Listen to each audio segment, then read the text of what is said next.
The Wrath of Khan is the emotional heart of the franchise, a film about friendship, mortality, and one unforgettable goodbye.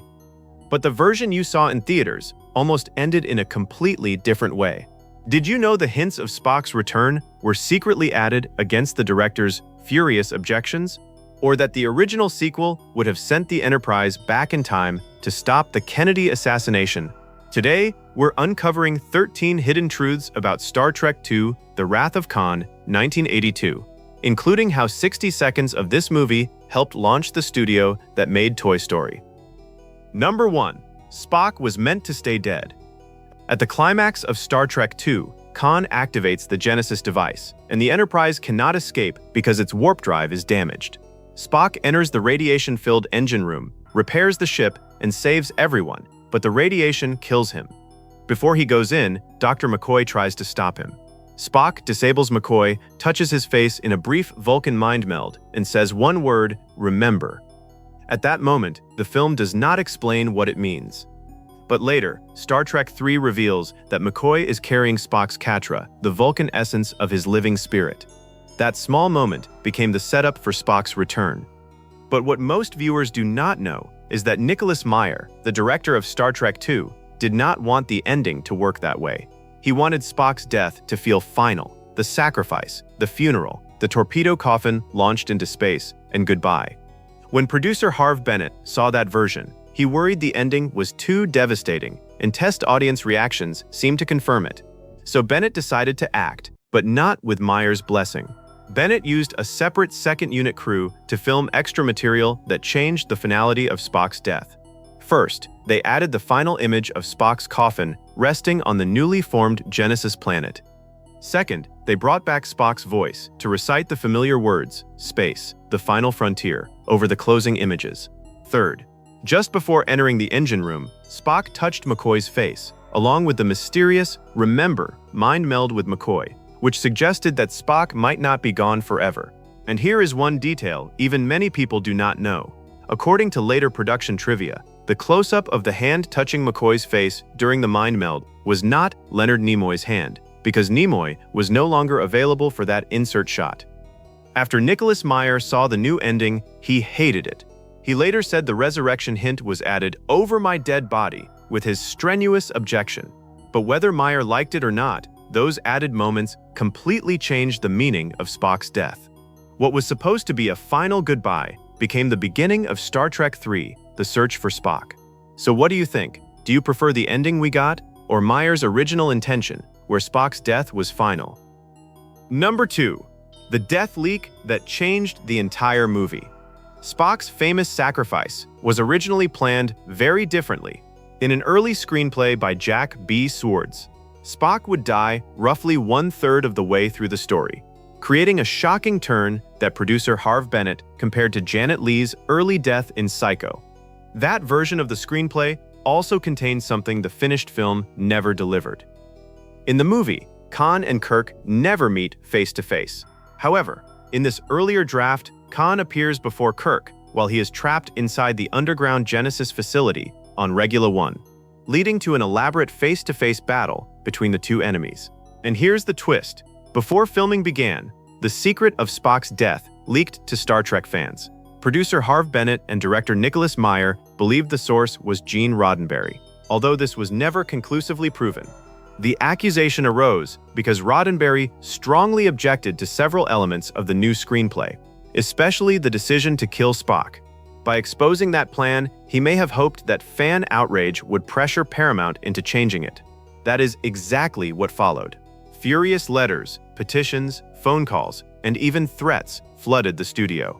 Instead of abandoning Spock's death, Meyer used the leak to mislead the audience.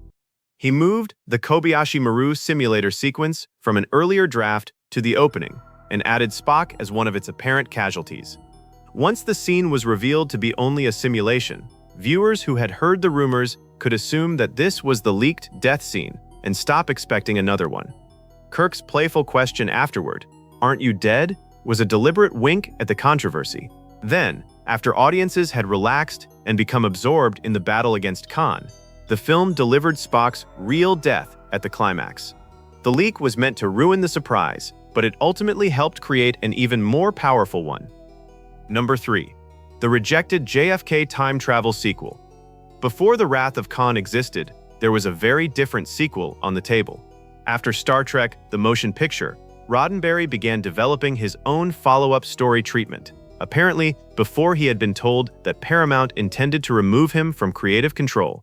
In his story, Klingons used the Guardian of Forever, a powerful time portal from the original TV series, to travel back in time and prevent the assassination of President John F. Kennedy.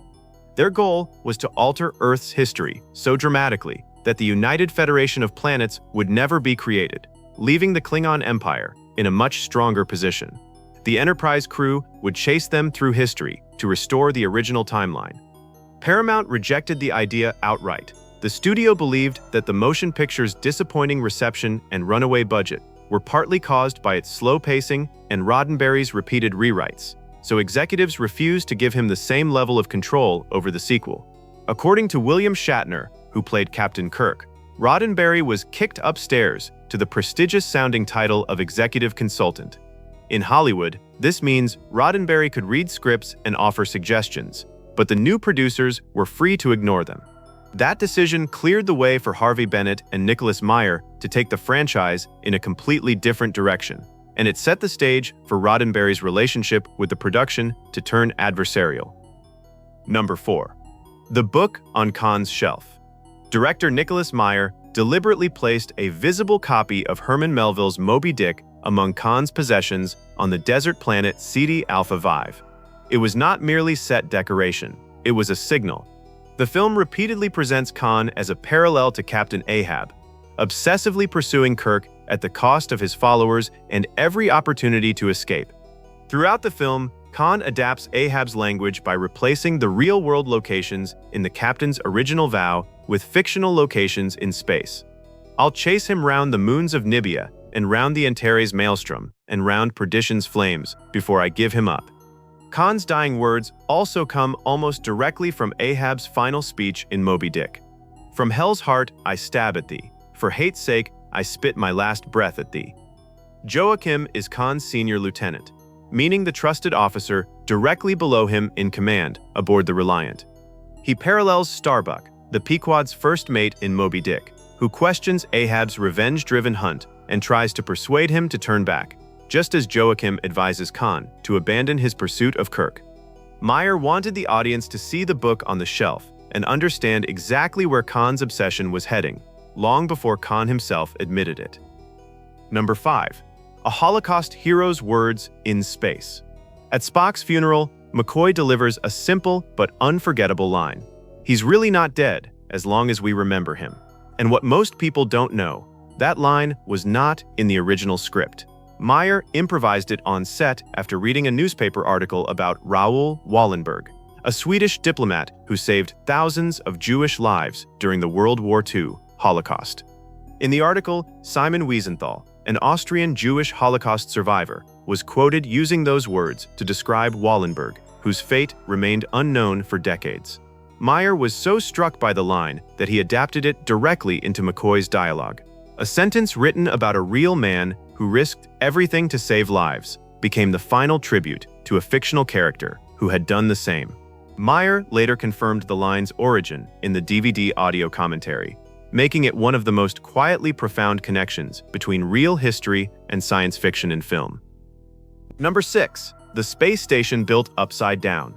After Star Trek: The Motion Picture suffered costly budget overruns and a disappointing reception, Paramount moved the sequel under its television division and limited it to roughly a quarter of the first film's budget.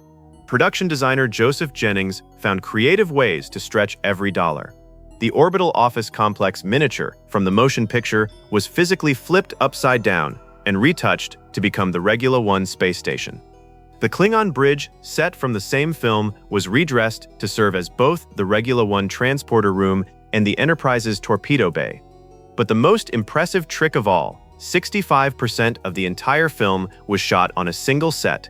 The bridge of the Reliant, the Kobayashi Maru simulator, and the Enterprise bridge were all the same physical space, redressed between shoots.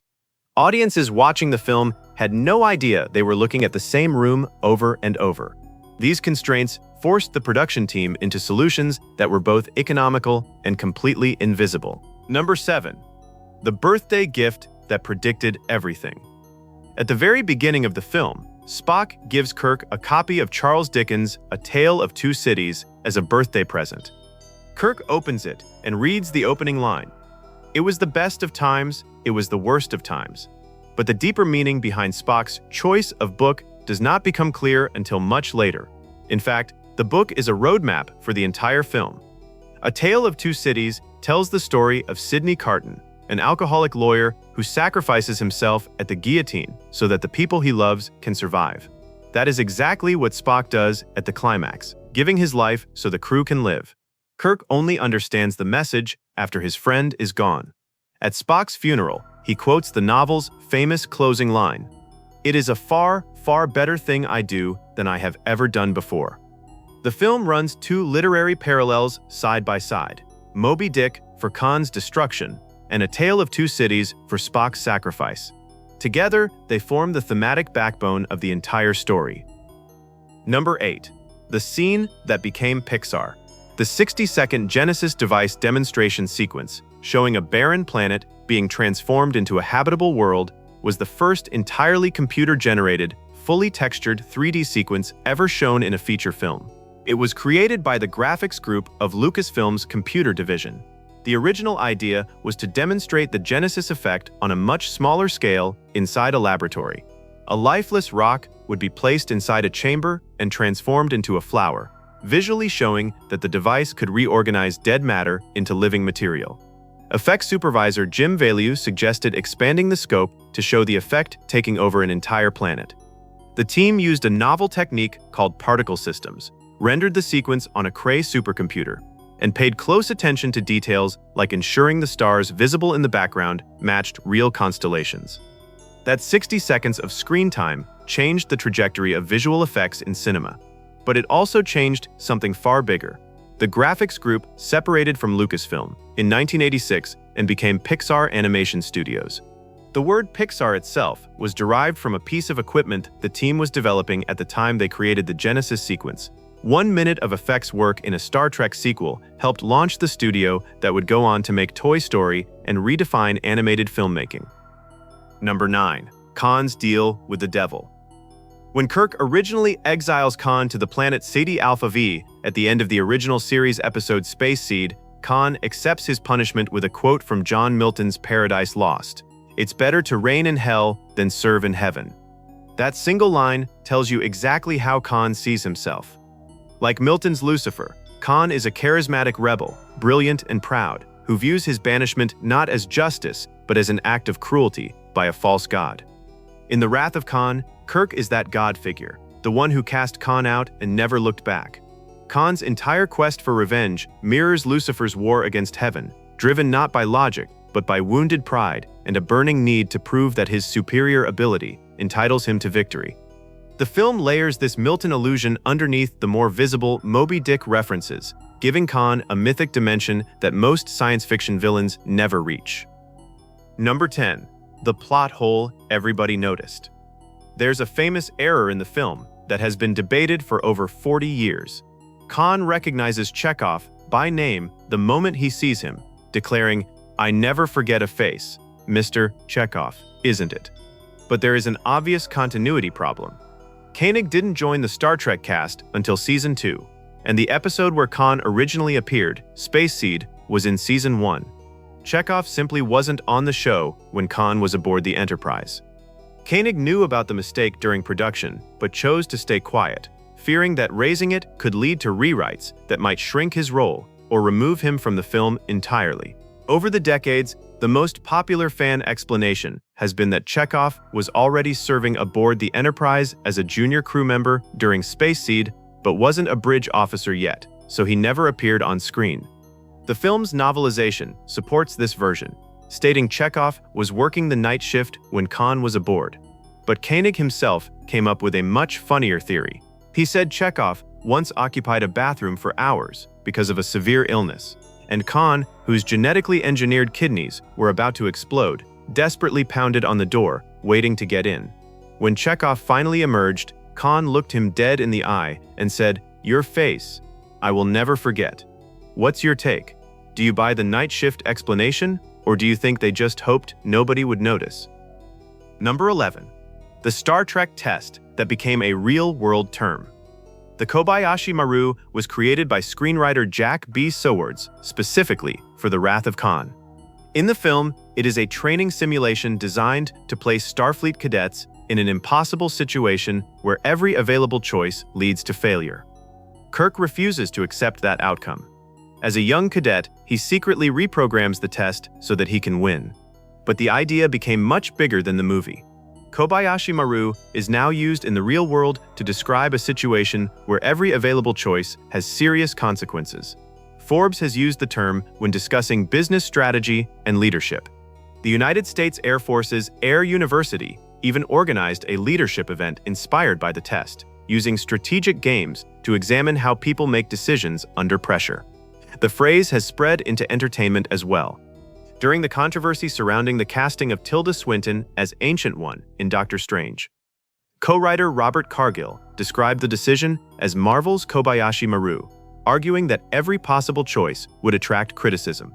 By that point, the name no longer needed much explanation.